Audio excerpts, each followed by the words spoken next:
It is a Sunday night. It's time to talk a little local sports. How are you? I am Brett Rump. This is the Sports Rush. Yes, we're still alive. We're still hanging out on YouTube every week. You might be able to catch us on X or on Facebook. And everywhere you watch us, you can also comment. Love to hear from you. Make sure if you're on YouTube, subscribe, click that subscribe button, and make sure you click the bell so you get the alerts when we do go live. Welcome to the show. Welcome to a Sunday night. A lot of talk about IU, Purdue. We'll talk a little Notre Dame football. We've got a special guest, Dylan Sin from the Journal-Gazette, who covers all of it. And so we're getting the source when we want to talk Indiana, Purdue, Notre Dame, football, basketball, doesn't matter. In fact, yesterday ran into Dylan Sin with the Boilermakers and IU, both out of town. Dylan Sin was covering the Mastodons, who were playing at home at the Coliseum. It was homecoming weekend. And so I ran into Dylan yesterday, and we invited him on the show. He's going to be joining us coming up in just a few minutes. Also, Adam Lundy, a little technical issue to get things started, but he's going to be jumping on here in just a minute. But our weekend started out at Carroll High School. How about the Carroll Chargers? They pulled off a huge upset of the Snyder Panthers boys basketball team. And so now you have Southside kind of in firm control of their own destiny, because Snyder, who was tied with Southside, although Southside had the edge in the tiebreaker, those were the only two teams with one loss, and then Snyder gets beat, and you've got an upstart Wayne program that all of a sudden has got caught fire. Maybe Wayne is going to make a run at Southside. Wayne still with just one SAC loss. You've got Bishop Luers in the mix. You've got a Snyder team still in the mix. In fact, anybody with losses or less still has to consider themselves in the running for the championship. But what a game we saw Friday night. Jack Van Order, the hero for the Carroll Chargers. And I know Brody Fisher had the couple of big buckets, and he, I think, had 17 points. But Jack Van Order hit a three at the end of the third quarter. Now, remember, this was a 4-point lead for the Carroll Chargers. Snyder hits a three, cuts it to one. And they feel pretty good about themselves with just 3 seconds left in the third quarter that they were going to go to the break between the third and fourth quarter, only facing a 1-point deficit. And then Carroll gets it into the front court really quickly, and Jack Van Order drops a long three on him that makes it back to a 4-point lead. And then the first possession of the fourth quarter, Van Order hits another three. And with the back-to-back triples, it goes from being a 1-point game to a 7-point game. And it seemed like Snyder never really recovered. And so Carroll got the huge upset on Friday night. And a big shout out to the Carroll staff, Dan Ginder, athletic director, but all of the staff that works those games, works the press table, works the ticketing booth, whatever it might be, because they had basketball at home on Friday night. They had sectional wrestling starting at 8 a.m. on Saturday, which meant their doors were opening at 7 a.m. on Saturday. They did wrestling all day, and then they welcomed Yorktown for more boys basketball on Saturday night. So what a great, they're probably all asleep right now, probably not even awake. But that was a huge game. Also, Wayne getting the win over Bishop Luers, and that, this Wayne team, real upstart basketball team. And I know there was a huge game last night in the NE8 with New Haven pulling off the 3-point win over Columbia City. So, I mean, we've got some great basketball. I don't care if it's the local colleges where we've got St. Francis women are just absolutely blowing the doors off everybody. But you've got great college basketball. You've got great high school basketball. There's no reason not to get out and enjoy a basketball game. All you got to do is bundle up a little bit, because for some reason we've got Polar Mageddon, or whatever you might want to call it, because it is dang cold.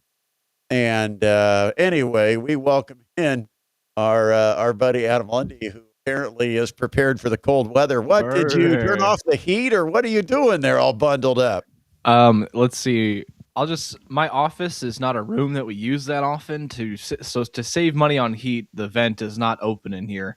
Okay. It's a little chilly, but I've got my basketball blanket here, nice and bundled up. But like you were saying, man, I didn't mention this during the Friday night post-game show, But I just wanted to say that it's a good feeling when you're not necessarily sure who's going to come out on top in the league when there's a log jam. I would always prefer a log jam at the top of the league, a competitive league, whether it be the SAC or any of the other ones in our surrounding area.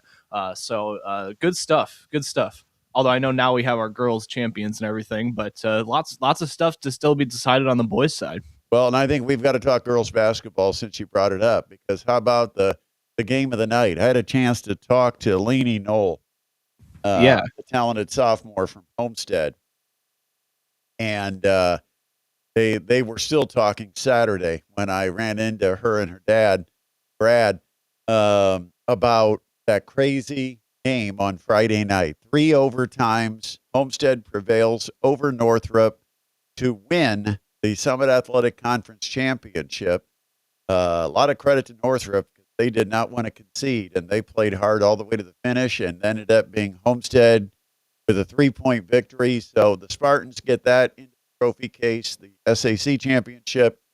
Now they've got their sights set on bigger things, and this has been such a talented group with Gabby Helsum and Maya Epps and Carly Mollering, and we can go right through the line of Whitney Ankenbrook. I mean, this group has been so talented and been together for 4 years. 3 years, they've pretty much been the starting lineup, and they've not won state. I mean, they've not made it to state, and so this is their final go round. Last year, Warsaw was the team that got there. Went and played in the state championship game, and now Warsaw comes back. They're good again. And Jocelyn Bricker, one heck of a player, put up 30 against Homestead, but Homestead beat Warsaw during the regular season. You have Norwell, who beat Homestead during the regular season, and both those teams could be in the Spartans' way of getting down to Indianapolis. So it's going to be a fun postseason on the girls' side, and we're going to have a good one for 1380, the fans' game of the week, coming up Friday night. Jaden Taylor makes his official high school basketball broadcast debut, I believe. As far as I know. He wasn't here a year ago. So he'll make his high school basketball broadcast debut filling in for me on Friday night. And presumably, based on if the favorites advance, you're going to have Whitco against Bluffton, 2 top 10 teams. I think, is Whitco number 1 in the state right now, or are they number 2? I'm not sure. I think they're either number 1 or number 2 in girls basketball in Class 2A. But that game's going to be the second semifinal at Woodland on Friday, and we'll have the play-by-play coverage of that one and then head off to the Haven Pizza Hut for the post-game show. But, it's been an exciting year. Congratulations to Norwell, girls champion of the NE8. They ran the slate, perfect 7-0. Congratulations to, and I don't know the list, Eastside. Was it Adam? Eastside, Fremont. Well, who are the 3 teams that we don't know? No, I'll do the info. We had that on our pro post game show, and then what's the other conference? ACAC. And I think it was Bluffton, wasn't it? ACAC. That sounds great. So congratulations to the conference champion. Because girls basketball now, regular season done, postseason starts on Tuesday around the state of Indiana. Once again, if you got any comments, go ahead and fire away. We already got a couple of comments that have come in. It's Brian, of course. What a difference a night makes. Comets win 6-0, and today they're down 3-0. And looks like you're sitting in an igloo, Adam. Yeah, it's not me. I got my trophies in my bookcase behind me, so it can't be. Got to be you with your blanket. Hey, at least it's sports themed. And your blanket. At least it's sports themed. I'm keeping with the theme here, but by the way, I did pull up the northeast corner, and it was Fremont, Eastside, and Fairfield all at 9-1 in conference play.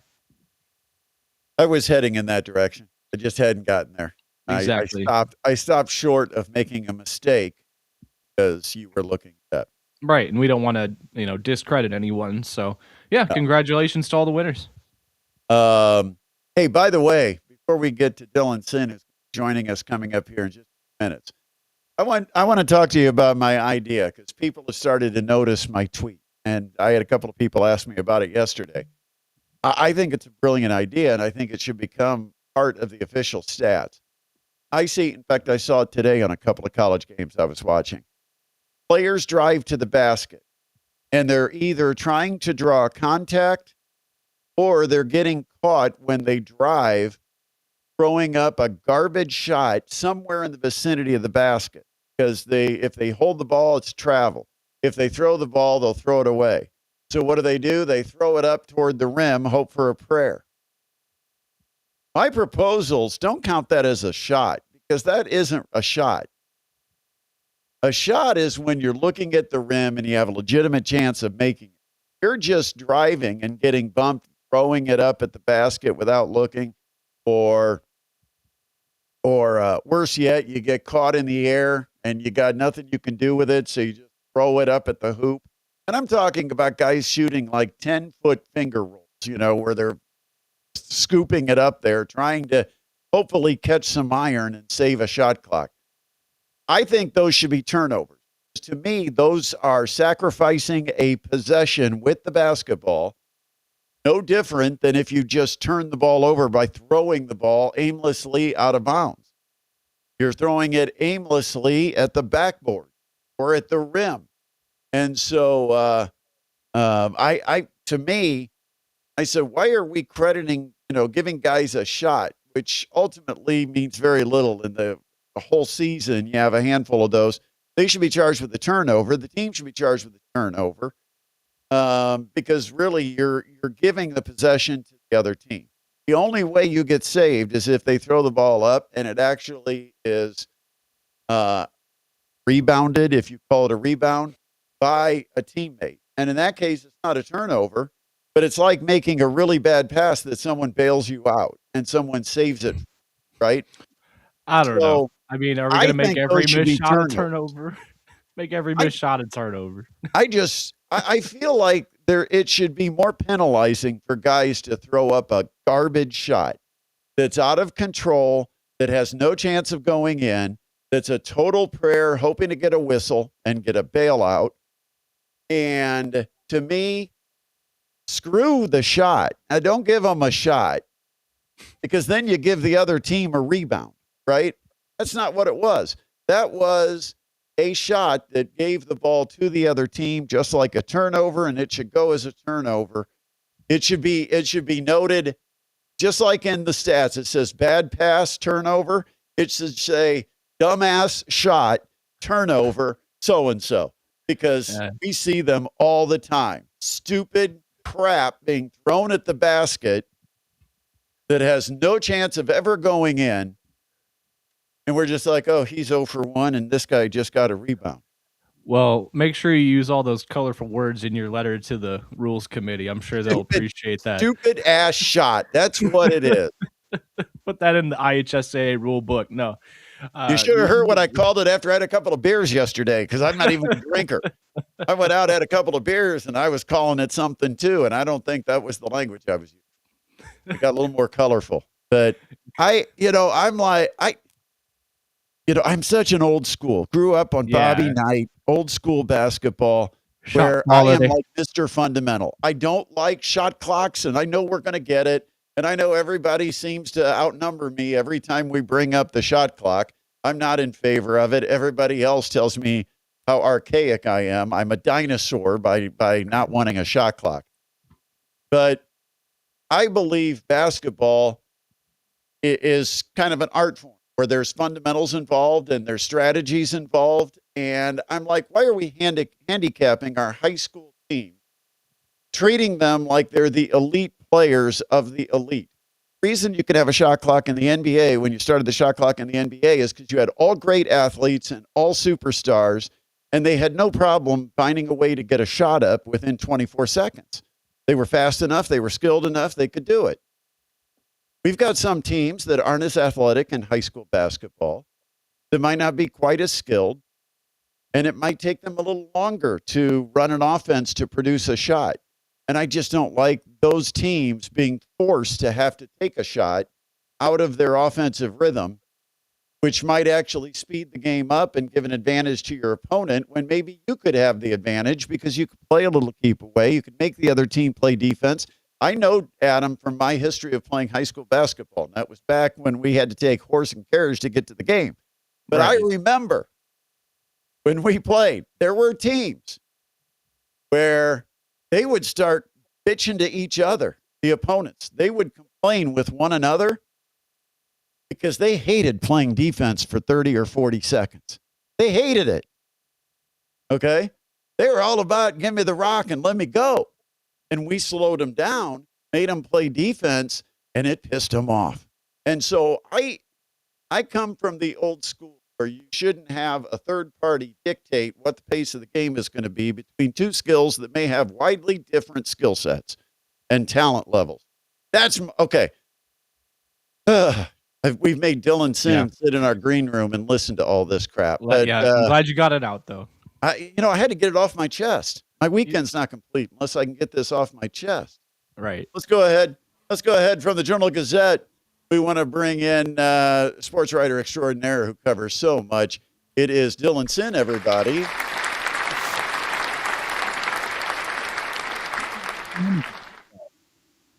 I don't know how we did that, and I don't know if it worked, but it was. Thanks for having me on, guys. I appreciate it. Welcome, Dylan. It's nice having Indiana and Purdue both out of town where you're not chasing them around the country, so you could actually enjoy a Mastodons game yesterday. And I thought it was a really good bounce back for the Mastodons. You know, they lost one that they really needed on Wednesday. And, you know, the tough thing when you're in a tight race and you're positioning near the top of the conference, you have a game that you look forward to because you get a chance to get payback and then you don't get it. It's, to still be thinking about that one and forgetting about the next one. And Robert Morris came in after the Dons took one at the finish on the road at Robert Morris. And I thought this is going to be interesting because Robert Morris is coming in just like the Dons felt they went against Oakland a few days ago. They wanted to get things even against the Mastodons. But overall, I thought the Mastodons handled the challenge well and got a nice win at the Coliseum yesterday. Yeah, I thought it was really impressive the way they battled because that's the thing is that they came into the game. Robert Morris is a bigger, more physical team in the paint than PFW is. That's just kind of the game they want to play. And so it would have been very easy for PFW to just kind of hang out on the perimeter and be like, well, if we make enough threes and we'll win anyway. And they didn't do that. They took it to them. I really thought they matched the level of intensity that Robert Morris plays with. They matched the level of physicality. They didn't win the rebounding battle, but they didn't lose by so much that they got run off the boards. I think that was kind of what they needed to do. They did a really good job of doing what the game demanded of them. And I also thought that it was those three guards. It's Hadnot, it's Craig, and it's Stevenson. Those guys are all really, really good at creating off the dribble. They're able to get into the lane, and most defenses just don't have an answer for all three of them. And then Robert Morris went zone to try to deal with it, and they just got in the lane and kept kicking it out for open threes anyway. Just really, really impressive all-around performance on both ends of the floor. Yeah, I thought the zone kind of stymied the Mastodons a little bit there, and that allowed Robert Morris to come back late in that first half. But part of that was personnel. You had the change of personnel and how you aligned because you had foul trouble on the bigs. Once they got to the second half and they were able to play their regular rotation, I thought the Dons were much better. But, the Horizon is one of those leagues, and Adam and I were just talking about how much fun it is when you have conferences that are all jammed together where one game could swing you 4 spots in the standings. We're seeing it in the Summit Athletic Conference and the boys side, and the Horizon is that way. Up until the last game or two, one game, you could move from 2nd to 8th place. I mean, now you're starting to get a little separation, but it's kind of fun. Were you at I can't remember if you were at the Oakland game. I was at the Oakland game as well. It was a big PFW week for me. I was at the Oakland and Robert Morris men's game. Then I was at the women's game against Detroit Mercy this afternoon. To me, Oakland has all the pieces that you want to assemble to try to win a championship. They got the point guard, a veteran point guard who can score and can distribute. Got a pair of different bigs. So you got 2 rebounders, 2 guys that can post up. You can post your 4, you can post your 5. And then they've got the slithery driver, the guy that's 6'6" and skinny and just seems to be able to slither right down the lane to the basket. I mean, I think they've got a really complete roster. The question about Oakland is their depth, especially when they come in without a guy, one of their starters who was out hurt. But my question is Oakland's depth. They don't like to play more than about 7 guys. But overall, that's a pretty good basketball team. And they've had a couple of good games with the Dons. This one, in fact, neither one felt like a 9-point game because they were so close and then somehow there was separation at the end. And that's what we saw in this one. It was normally it was like a 1-possession game, back and forth, a lot of lead changes. But at the end, Oakland pulled away. Yeah, I think that's exactly right. That game was really close the entire way. I think it was 12 lead changes in that game. I think that the Mastodons took the lead twice in the second half and really had a chance to kind of extend, give themselves a little breathing room, and couldn't make the big shot when they had it, right? And that was the kind of the frustrating part about that game for PFW. Was you're exactly right about Oakland. They're a very good basketball team, but PFW could easily have won that game if they made some of the open shots they created. The offense they ran was very crisp in that game. They gave themselves a lot of looks inside and outside, and they just couldn't knock down quite enough of them to win the game. But you like the process, like John Coffin likes to talk about the process. Their process was really, really good in that game. One of the better games we've seen from them. They just didn't knock down the shots at the rate they normally do. Obviously, they did a lot better at that against Robert Morris, but it was a good game, and you chalk that one up and say, I hope we see him a third time in Indianapolis. We've got to talk Purdue and Indiana. I'm going to start with Purdue since they got the win today. Is all, healed for the Boilermakers? I think it's pretty simple. I think for Purdue, now, they got to take care of the basketball. There's a lot of different things you can talk about with, but the most obvious, Fletcher Lawyer, he hits shots and he's producing and contributing efficiently, offensively. Purdue's a much better basketball team. Without Fletcher Lawyer, there's times they struggle to figure out where they're getting their points. He just adds that element to their offense. Yeah, I think that's pretty close to being right. Obviously, Matt Painter would tell you as well about the rebounds and about the turnovers. You have to give yourself extra possessions and do all of that. Again, the process, right? But Fletcher Lawyer is such an important piece of this offense. When he's knocking down shots, it's really hard. It's really, really hard because you have either Braden Smith coming off a screen, or you have Trey Coppin-Wren down low, or you have Fletcher Lawyer in the opposite corner. And when you have all 3 of those options available to you, one of them is going to hit. And when Fletcher was not knocking down shots for a couple of weeks there, it was like, well, now one of those options is closed off and there's less space for Braden and Trey to operate, right? And so getting him back on track today, I thought that was a huge game for them. Obviously, people are going to talk about, well, it's Maryland. They're no good. Who cares, right? But I think that really mattered just from a confidence standpoint because it wasn't like Fletcher wasn't getting open shots. Right? Like the offense was still running well and he was still able to get open shots. He just wasn't knocking them down.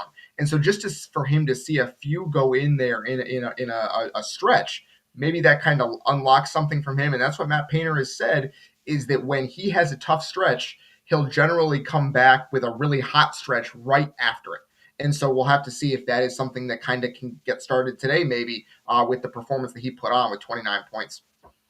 Yeah, he was 7 for 10 from 3 today, but there's a lot that happens. It's not just the missing shots, but when you're taking threes and you take about 9 or 10 of them a game, every time you miss, it's an opportunity a lot of times for transition with the other team. Long rebounds lead to quick transition going the other direction. You don't have a chance to set your defense. Everything changes. There's also a certain bounce in the step. Doesn't matter. It's human nature. That when you just put 3 on your opponent, when you go back on defense, you feel better about yourself. And it's not just the shooter; it's everybody. And so there's a lot going on. That when you make it, and they got to take it out of the net. That's always a demoralizing part of basketball. It's we just gave up points. We got to take it out of bounds. And there's always that extra 2 or 3 seconds that allows a team to set their defense. There's a lot that goes on when making threes. And Fletcher Lawyer did it today. I mean, he was pretty special. Braden Smith, he's pretty much always special. And he's going to become the all-time assist leader in college basketball. I got to ask you, though, about this win, because you brought it up and said, it's only Maryland. So I guess that's my question. Purdue gets a win they really needed. How much does it mean for the Boilermakers? Does this get them past their little funk there? What was it, 3 game? Yeah, 3 does it games. get past their funk? Yeah, I think that's a good question, right? And we'll have to wait and see until next week, because I do think that the way they played was very encouraging, right? They crashed the glass, they shot it well, they moved it, they did the little things that a winning team does that they hadn't been doing for the last couple of games. They've been doing it in spurts, but not for 40 minutes. That was something that Matt Painter had been talking about, was he needs guys who can do it for 40 minutes. And Purdue did that today. So you can say, well, it's just the opponent, but they went out there, they didn't just win by 2 or 3 and scrape by. They went out there and took it to them from the opening whistle. And that was what Matt Painter wanted to see. So it's as encouraging of a sign as you could possibly have had. But now you need to start stacking these games again. They were stacking these games in December and early January. You have to get back to that before you go into March here. How do you rank the Wagler, the freshman performance from Illinois against Purdue? I mean, that's got to be one of the all-time greatest freshman performances in Mackey Arena history. Yeah, I mean, absolutely. All-time, I think it was an all-time record for any opponent in Mackey Arena. The degree of difficulty on some of those shots, I don't think they did a terrible job defending him, right? Like, he obviously he got some shots that they would have liked to have had back, but he made some that he had a hand right in his face. And that's what Purdue's defense is kind of about, is, hey, if you're going to make them, that's great. More power to you. Most guys are not. And that was it happened to be a day where they had a guy who was just making everything, and he was special on that day, and that's enough to lift you to a win. He is a really darn good player, and Illinois has a chance to go a long way in the NCAA tournament because of it. But how far does Purdue have a chance to go? Do you still have questions, and what are those questions? Yeah, I mean, it's the consistency, right? Like they've done it for sports this year. They did it for that 9-game win streak there.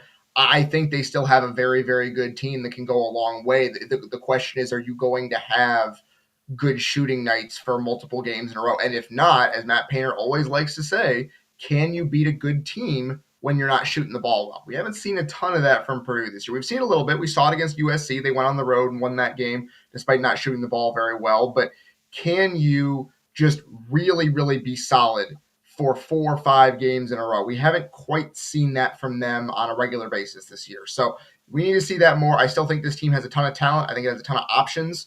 I think it's really, really deep, which will help them in March. But we need to see more of it as we get into February and then March here. Indiana gets the win over Purdue. I think that shocked a lot of people. Didn't see it coming. Then they followed it up with a pretty determined effort to get a win on the road at UCLA. How should IU fans feel about their Hoosiers right now? Yeah, I mean, they should feel as good as they have all season. I think. I think that the win against Purdue was great because they executed for about 38 minutes before kind of letting it get away there at the end almost. And then the win against UCLA was great because that is absolutely a game that a lot of teams would have lost. You let that get away in the final minute 50 of regulation, up by 10 with a minute 50 left, and you end up going to overtime. It's like, okay, well, here we go again.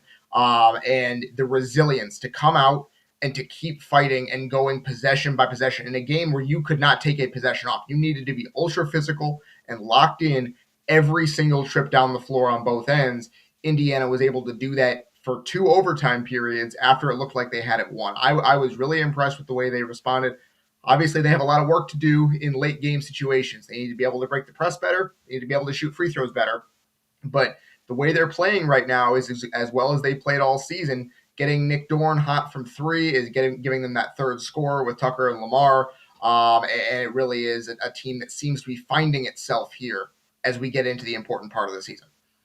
What is the X factor for Indiana? I would have said Tucker DeVries would be the obvious one, but I'm just not sure. I'm not completely sold. Here's what I think about Tucker DeVries. Great career at Drake. Never saw him at West Virginia. He's playing big boy basketball. To me, He's a 6'7" guy that can rebound, that can hit an occasional three, score an occasional bucket, try to defend, average defender. To me, you've got John Conchar in a Hoosiers uniform. And I'm not sure he's a first-round draft pick in the NBA, not sure what's projected of him. I think he's a good player because, I love the heck out of John Conchar. I think he's a good player, and he does a lot of things well. I just don't know that he's the star you can lean on because I don't know that he can create a lot of his own baskets. I think, we saw Wilkerson doing that most of the time in the game against UCLA. But what is with this IU team? What has to happen for them to reach their potential, where they're at now, where they want to be? And I think they can still be an or an NCAA team. I think they can get there. I don't know about you, but I think they can get there. They kind of put themselves behind a little bit, but I think they can make up the ground. I think they're talented enough to be considered an NCAA participant. What has to happen in your mind for that to happen? Yeah, I absolutely think they are an NCAA tournament contender right now. I think if the season ended today, they'd probably be in. We'd have to see, but I think if they have a couple good weeks here, they'll really put themselves in good position. I do think that the biggest thing that needs to happen is that Nick Dorn needs to continue to play like a 15-ish point a game scorer, right? Because when he is providing that extra punch, when he's hitting threes, when he's getting to the rim off the dribble, when he's really stretching the defense, that takes a lot of the pressure off of Tucker. And I think that is what you talked about there was really important because Tucker has not been the scorer at Indiana that he was at Drake or even at West Virginia. He's had to get it done in a different way. And I think there was a couple of games there where he was really he was struggling to find his identity as a player. And I think he's found it now. I think he's more of a playmaker. He's more of a facilitator. He's more of a rebounder. He's had 10 rebounds 3 games in a row against some pretty big front lines. And so I do think that his game is evolving within the confines of the team as the season goes on. And if Dorn can be that second scorer, that frees DeVries up to do everything else. And I think that is what Indiana needs to continue to happen as the season goes down the stretch. Keep getting the ball to Nick Dorn, have him keep knocking down shots. You're going to be in good position because that offense is going to hum. Kind of feel like DeVries has to have somebody else on the court, maybe even a couple of guys that force defenses into decisions on double team. And that if he can be on the court with those kind of guys, he becomes a lot more effective. He can get a rhythm three. He can, cut to the basket, get a feed cutting to the basket where I think better than if he just gets the ball on the perimeter and has to create on his own. And I think Wilkerson is that guy. Not sure that there's another guy out there that I would trust to be that guy. Yeah, I think that is kind of that's where Indiana is right now, is they're looking for that third guy, right? And Dorn has been that guy for the last couple of games here. He's been really, really efficient. He's getting downhill more. Like for a lot of the season, he was mostly just a shooter, and teams were kind of figuring that out. But now that they're really coming out at him, pressing him on the perimeter, he's been able to get to the rim a little bit and make some really nice plays going to the rim, and that'll open up some more space. So that is where Indiana really needs him to be that second scorer, be that other guy to really open up space for Tucker. Because you're right, he's not going to create a ton just straight line off the dribble when he's squared up with the defender, right? But if he gets the ball on the move with a little bit of space, he's going to be able to make a play for you, either scoring in the lane or finding a guy off the dribble. He's got really good court vision. He finds guys off the dribble. He finds guys cutting to the rim. And so if you give him a little bit of room, whether it's with a screen or whether it's because someone was out of position elsewhere, he's going to find a way to make a play for you. We've got to talk Indiana football real quick before we turn our attention on the Notre Dame Fighting Irish and talk a little Irish football. But, of course, Indiana gets the national championship, and it took 2 years of great success, one regular season loss, and a national title. But I think eventually the country has bought in to the Indiana Hoosiers and Curt Cignetti. It took a while, but I got to tell you a great story. I remember talking off the air, private conversation with Don Fisher a couple of weeks into fall practice, Curt Cignetti's first season. And talking about football, and of course they were coming off a couple of bad years under Tom Allen. Don Fisher give him credit because he hasn't seen what a lot of good football programs look like in his years. So I don't know how he judged this, but he told me Indiana is going to be a really good football team. Indiana is going to be a really good football team. He told me. He said he went to a couple practices, never seen anything like it. Discipline, the way they approach their work, structure. He told me this team is really good. And I thought, Don, 50-some years of drinking the Kool-Aid, it's finally affected you, brother. He was right. There's something different about he preached that Kurt Cignetti was going to turn he says, I've never seen a coach like this. I've never seen practices that were this effective, run this well. He said, this is an impressive football team and a really impressive coach. And he says, they are going to be a much better football team than people are expecting. Now, he didn't say this team could win a national title, so I can't give him too much credit, but he did see it coming. But now that they've gotten there, okay, they're not going to sneak up on anybody. They're not going to be disrespected. Everybody's going to prepare for Indiana differently now. Can they maintain it? I don't see a reason they can't, right? And I think we have to kind of define what maintain means, right? Maintain does not mean they go 16-0 and win the national championship every year. Oh, right? yeah, it does. Yeah, every year. Come on, was we're not a very the bar. That's right. We got a lot of years to make up for those years that IU stunk, man. We're not lowering the bar a bit. No, one lost seasons, fire the guy. That's right. Now, Kurt Cignetti would say no self-imposed limitations, so we're not going to take it off the table, right? That's the idea. But can they maintain some level of conference title contention? Absolutely. National title contention, we'll have to see, but I'm leaning toward yes, right? They are recruiting is improving as they're going. Every time they win, it's kind of like more and more people get interested in this team and wanting to play for them. I thought they did a really good job. I think people have not really realized, because there's been so much discussion about, well, they're so old, right? This team was so old. It was so experienced. They just got a bunch of sixth-year guys, which isn't really true. And the reason we know that is because they have 13 starters coming back next year.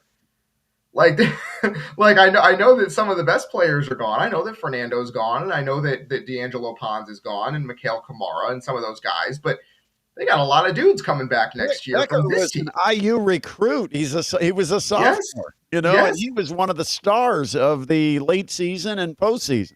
Yes, absolutely. You could have 4 of the 5 starters back along the offensive line, right?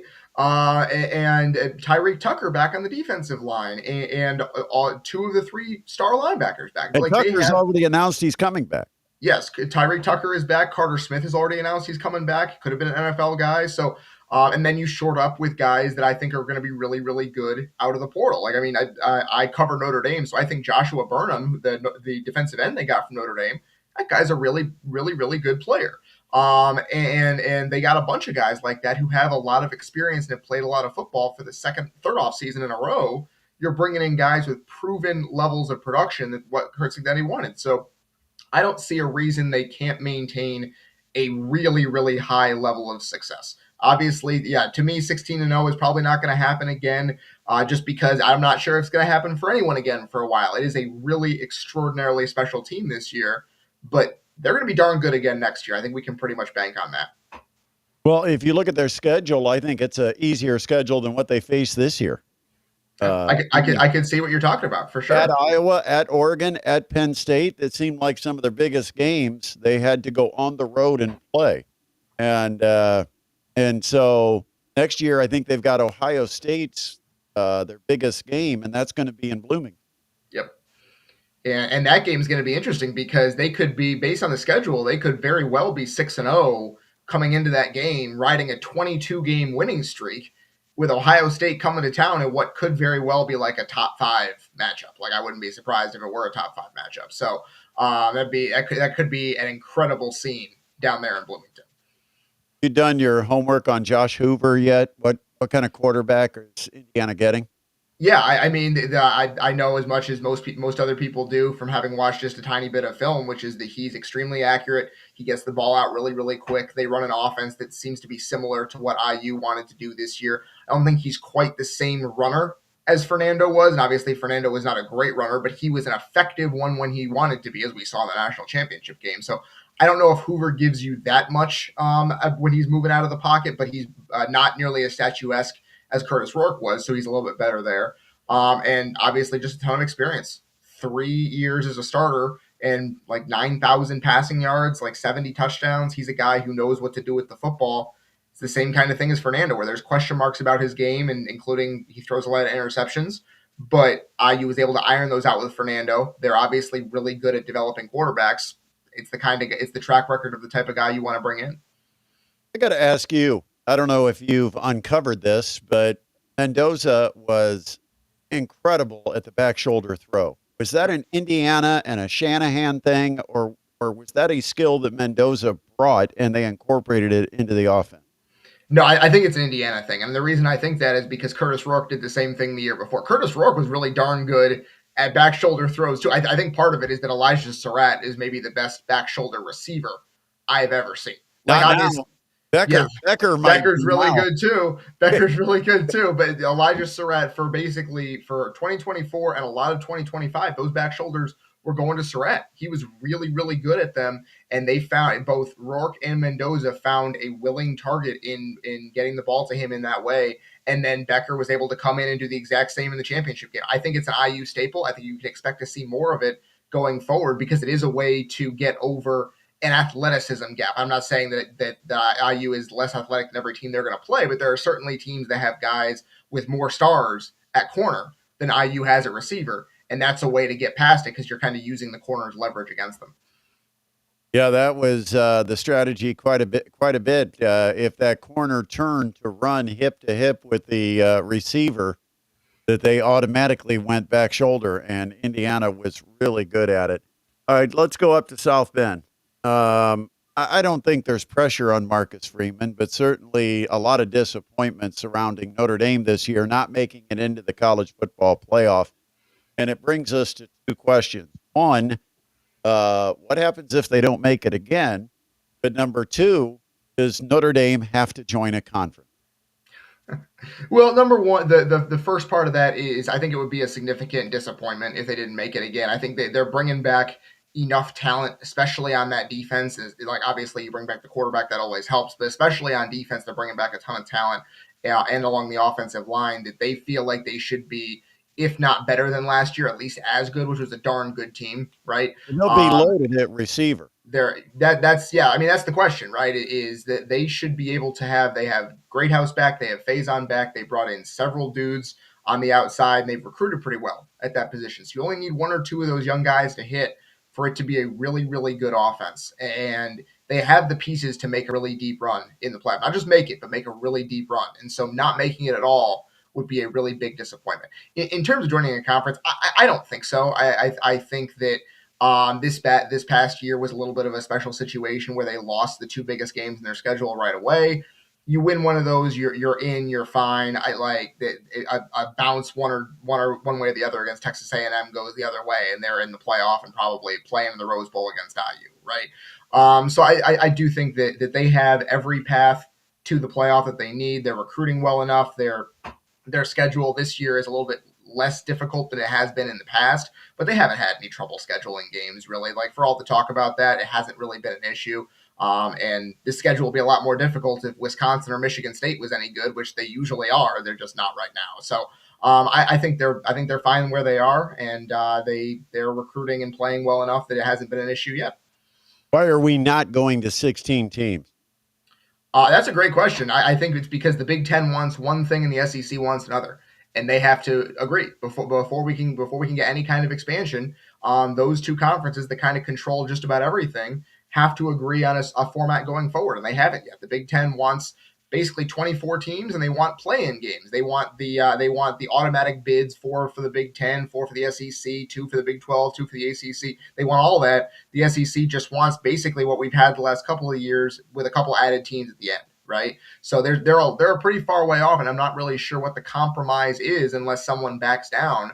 And right now, neither conference is, and so we're just going to stick with 12 for another year. It's a pretty big failure of the process that these conferences are so far at odds and they're so dug in that there's no compromise to be had. But that's where we are right now.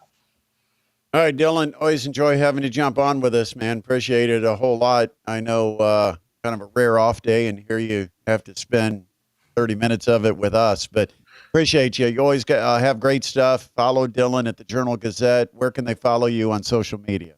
I am at Dylan Sin on Twitter or X, whatever you want to call it, and always following along there. So looking forward to being back on. Thanks for having me on, as always, Brett. All right, we'll talk to you again soon. Thanks, Dylan. Dylan Sin joining us here on the Sports Rush. Fantastic stuff as always. It's been a while since we've had a chance to talk to Dylan, so glad to have him on and get some of his thoughts on everything. Reporting from the huddle in Bloomington. I mean, he really does. He stays right on top of everything. So any question at him about IU, Purdue, we didn't get a whole lot of Purdue. Little basketball, not a lot about the football. No. Maybe next year will be a little brighter, but I've yet to call us a bandwagon media because got to win a few games to earn our chat, baby. We we'll pay attention when you win a few. Yeah, you got to win a few though, at least. And oh man, it just stinks. I want Purdue to be good. I want both of those teams to be good because then you can actually have a fun rivalry too. When Purdue and Indiana get together, you don't want it to be a stomping like it's been now. So yeah. Get back to competitive for the old Oaken bucket. What is Ryan talking about on his comment here? I believe they were talking about the Indiana UCLA game, the one where they fouled out. Don't like how offensive players use off arm. Oh, that was back when you were talking about your basketball complaints, about the guys. Oh, I know what. Oh, he's saying that they're pushing off. Or yeah, push offs basically, like Shai Gilgeous-Alexander-esque. Yeah, no, it's a good point. I mean, that's supposed to be a foul. Yeah. And another comment came in, and appreciate every comment that we get. It says, Warsaw Lady Tigers are ready to make another run to state. Perennial power. Means they are healthy. I know they had one or two players that were missing when they played Homestead. Homestead won that game, 15 points? Mm-hmm. So... Let's see. Yeah, Rick also said 24 teams in the college football playoffs is crazy. We'll probably eventually get there to 24. Trying to think, we've got 68 that make it in the NCAA tournament. Right. Field of four. First four, right? Yeah. 68 teams. There's 364 total teams in Division I basketball. And so I know you can do that math in your head. What's that percentage? 64 out of 364? No, 68 out of 364. I can't do that in my head. Oh, okay. I figured you had that nailed. What's 68 out of 364? It's probably like 18%, right? Mm-hmm. I don't know. I'm kind of guessing. It's 18.7 if we want to do round decimal. So good job. I was close. Good job. Okay, so 18.7. Do this. What is there? 112, 114? Something like that. College football playoff teams or what is it? The FCS? Yeah. FBS. In the FBS, there's like 114, 150 teams. Give me 18%. What's that come out to? Let's see. That would be... it'd be at like 1920 for 18%. Okay, so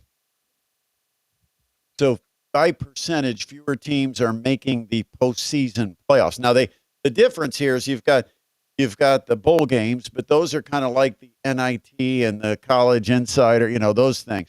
Because you've got other places that there's postseason. It's just a one-game postseason. It doesn't have a trophy. It's just the bowl game. Mm-hmm. Then you have the postseason tournament. So a higher percentage of teams are making a postseason of some sort, whether it's a bowl game or whether it's actually part of the college football playoff. The question is, do you think there should be a fairly equal percentage? If so, 12 is not enough. If you think that there's already enough teams, and of course, there's reasons college basketball adds all those extra spots.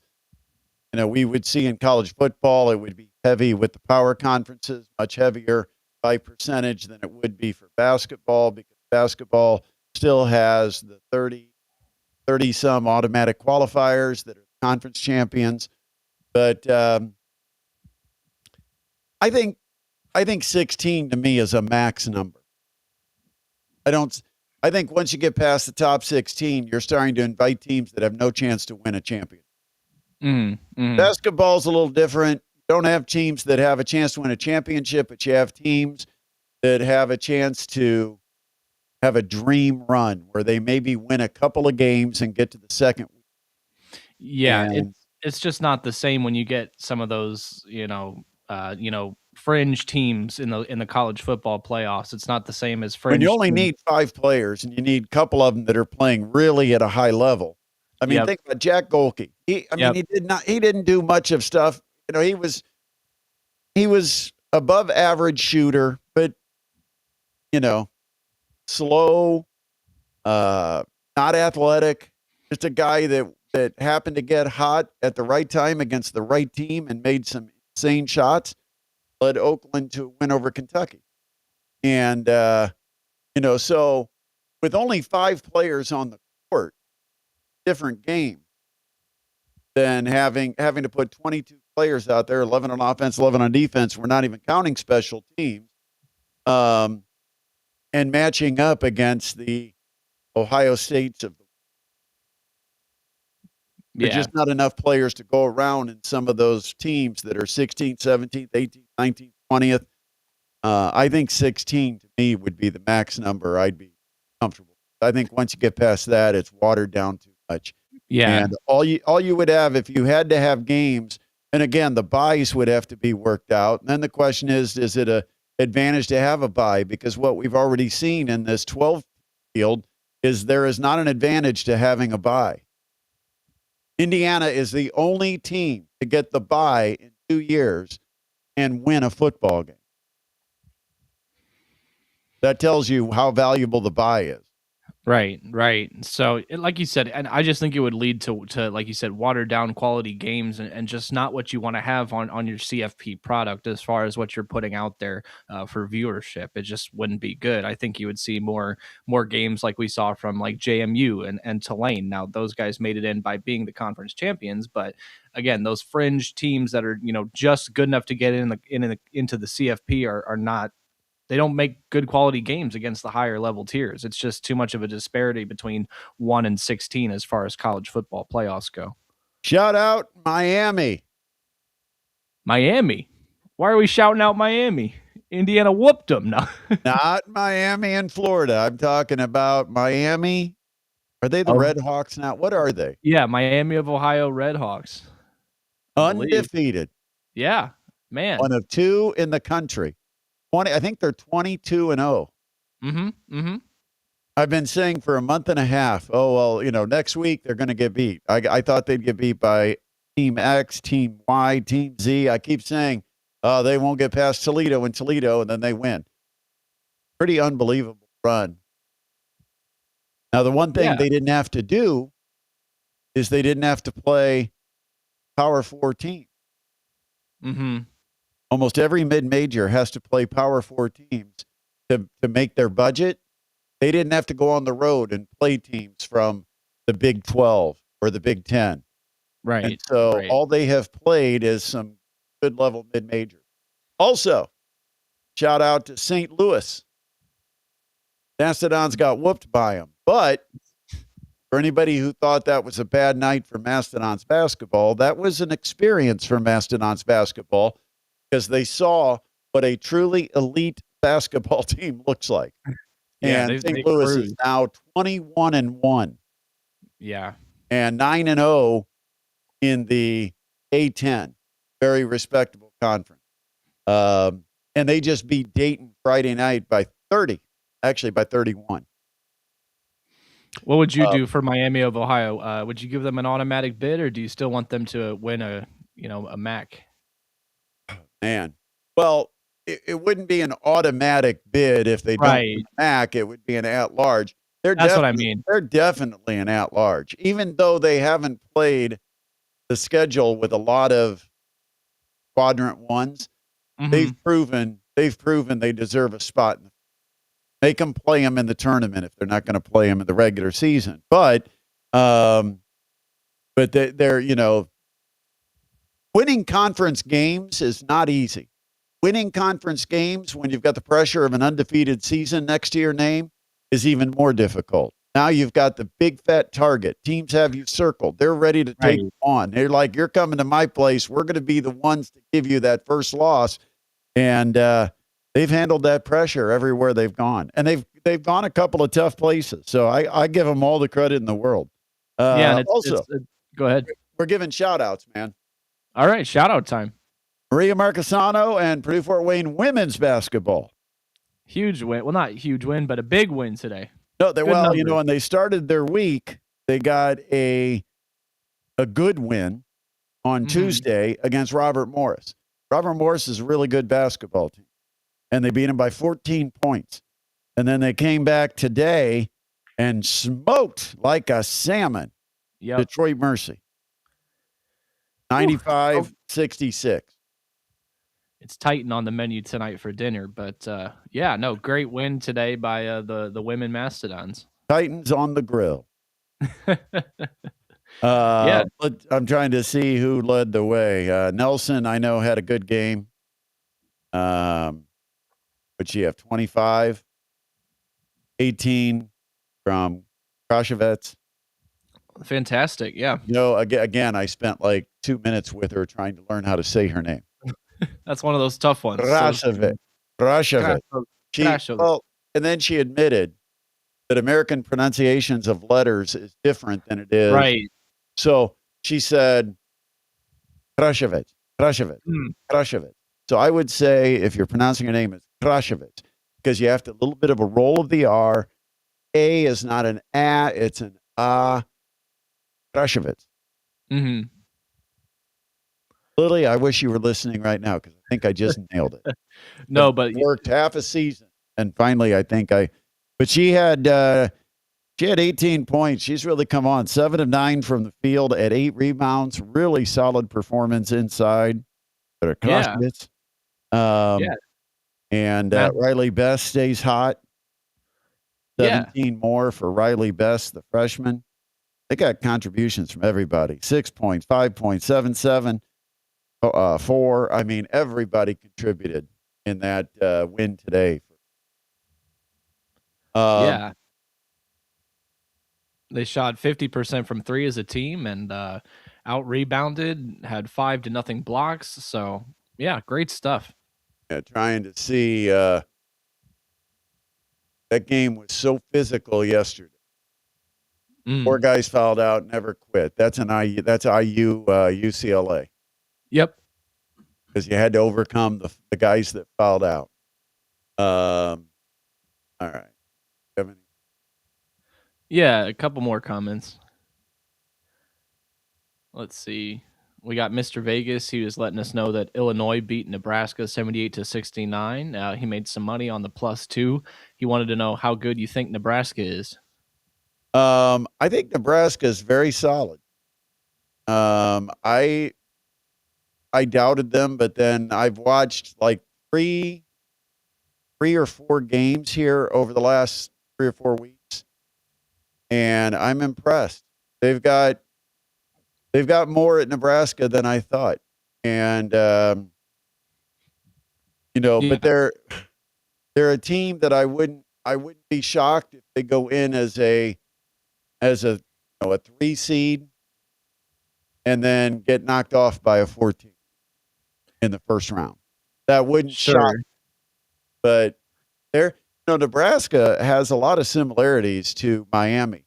They're at different levels, obviously, but the way the rosters are constructed with the shooters, the 3-point shooting, Some of their athleticism, the matchups, they're very similar in their way their rosters are constructed. Yeah, and I agree. And I don't think that the loss to Illinois today necessarily doesn't mean that they can't compete later on in the season in reference to Nebraska. I just think that means that Illinois is definitely a serious team to be considered with after we saw their wins over Purdue and now Nebraska. Yeah, and Rick pointing out that the Mastodon women hit 50% of their threes. And Bess was 5 for 7, and Alana Nelson was 5 for 11. Ella Riggs finished 2 for 3. So, yeah, they got it done. And, this is a team that Coach Marcasano has said probably not as good a shooting team as last year's. Today, they were. They hit 50% of their threes, and the players that they count on shot the ball well. All right, we got to wrap it up. All righty. Anything else happening with what do you got this week? We got Mastodon's Coaches Show Tuesday. Yep, Coaches Show Tuesday. For the Dons Wednesday. Yep, big game on the board with you. Third straight home game. Yep, before going on the road. And the two roadies are not easy. They go on the road for 2. They play at Wright State and at Green Bay. Those are going to be 2 important games. Mastodon sitting all alone in third place right now in the league. Yep. Green Bay got knocked off by Wright State. And so the Mastodons are going to have to take care of their own business head-to-head. The way the schedule's set up, Mastodon's in third, Wright State in first. But both of those teams should be a little concerned because they haven't played each other. So somebody is going to lose 2 times between those 2 teams because they play twice in February. It could be each team taking 1 loss. It could be one team losing twice. But Wright State won the trip to Wisconsin. They beat Milwaukee a couple nights ago and then beat Green Bay today. So with 2 losses, they're clear of the field. They're in first place. Oakland got a runaway win. They were actually behind with like 9 minutes left, and then just dominated the last 9 minutes of the game and won by 14 or 15 points, I think it was, over Northern Kentucky. So Oakland stays in second. Dons are in third. Starting to get a little separation between third and fourth. Got to be in the top 3 the way the Horizon has set up their tournament. Yep, want that home court advantage when the tournament comes around. Yep, but the top 3 also get kind of an extra bye. Don't have to play the extra game in Indy, so it's a good setup if you're in the top 3. Yep, and they're in a good spot, so got to handle business at home and then go on that road trip. So we'll see. Yep, and so they got Youngstown State, a team they beat at Youngstown State less than a month ago. And hopefully everybody comes out to the Coliseum. What a great crowd for homecoming, by the way. Yeah, it looked great out there. It looked like a fantastic time. Good crowd. It sounded great on the radio. So big shout out to all the Mastodons fans. Keep coming out and supporting. About 2,000 fans. Now, Mastodons, mid-majors. Anybody that wants to, debate whether 2,000 is a good crowd. Mid-majors this year, if you're drawing 1,000, you're drawing a decent crowd. If you're drawing 1,500, you're above the median line. Mastodons had about 2,000 at the Coliseum yesterday. That's the kind of crowd they need to consistently have, that 2,000, 2,200, because that would be an overflow crowd at the Gate Center. Gate Center holds about 1,900. That would be an overflow crowd. So, it was a great crowd. A lot of energy, good student section. Definitely a difference maker, and hopefully they come out on Wednesday night. Let's go Dons. All right, man. Tonight we've got the Grammys. Yeah, I don't know. I'm not tuning into that. I think was it K-pop something? The Demon Hunters. Yeah. Demon Hunters. Yeah. Okay. I'll pick them. That's the only song I know. Let's go.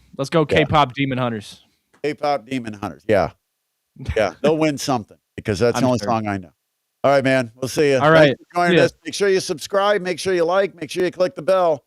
That's all important. We certainly appreciate you spending time with us here on this Sunday. And that'll do it for another edition of the Sports Rush. We'll talk to you again soon.